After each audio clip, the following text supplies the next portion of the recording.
بسم اللہ الرحمن الرحیم۔ السلام علیکم ورحمۃ اللہ وبرکاتہ۔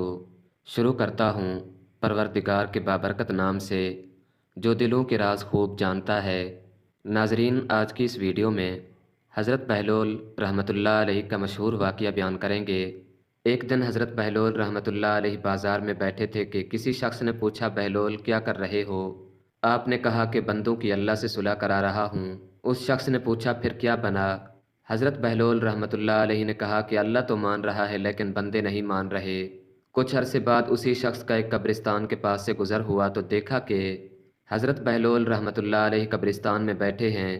اس شخص نے قریب جا کر پوچھا، بہلول کیا کر رہے ہو؟ آپ نے کہا کہ بندوں کی اللہ سے صلح کرا رہا ہوں۔ اس شخص نے پوچھا، پھر کیا بنا؟ حضرت بہلول رحمۃ اللہ علیہ نے کہا کہ بندے تو مان رہے ہیں مگر آج اللہ نہیں مان رہا۔